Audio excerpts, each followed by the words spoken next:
Right now আমি পিঁপড়া কিচেনে, আর আজকে আমার shoot with Mahbub Ali. Oh my God! আরে সো এই জায়গাটা টোটাল একটা রেস্টুরেন্টের মতো, এটা ইনডোর সাইড, আমরা উপরে শ্যুট করব। এদিকে যাওয়া যায় অ্যান্ড এখান থেকে পুরো বাহিরটা দেখা যায়। আমি জানি ইকু হচ্ছে কজ জায়গাটা এরকম আটকানো। হয়েছে তোমাদের ভালোবাসা? আমার মেলায় ঘোরাবি, আমার মেলায় ঘোরাবি।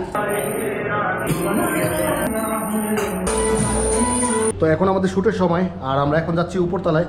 নাইস, এই ডিজাইনটা ভালো লাগছে already. This is the place. আর এই জায়গায় আমি মেইন শ্যুটটা করব। এখানে অনেক প্রপস আছে, যদিও এগুলো একটা আমরা টাচ করবো না, এটা এখানেই থাকবে। অ্যানাদার থিং, এখানেও একটা জায়গা আছে যেটা সুন্দর, এখানে হয়তো সিনেমাটিক শট ভালো আসবে। হ্যাঁ, আমাদেরকে হচ্ছে আপনি রেশমি চুড়ি গানটা একটু ছাড়বেন।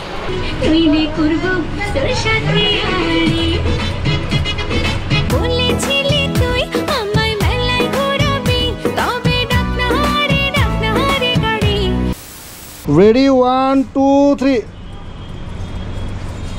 একটু মুভমেন্ট, একটু স্মাইল। Smile, conversation, fake. হ্যাঁ, এবার একটু ক্লোজ নিচ্ছি।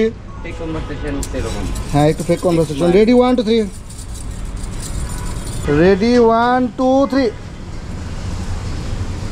ওকে, অলরেডি আমার ক্যামেরা অনেক বেশি গরম হয়ে গেছে, মানে অলমোস্ট ধরাই যাচ্ছে না, এরকম একটা অবস্থা। কজ যে পরিমাণ রোদ ছিল 35 ডিগ্রির মতো, তো এটার মধ্যে যে ক্যামেরা এতক্ষণে কোনো রকম সিগন্যাল দেয় নাই, এটাই অনেক। তো এখন ইনডোরে শট নিব, আর এটাই ইনডোর, ঠিক ইনডোর না, এটা একটা সিঁড়ির প্লেস। আর এই জায়গার মধ্যে কিছু কিছু প্রপস আছে, আমি চেষ্টা করবো এগুলোকে ইউজ করার।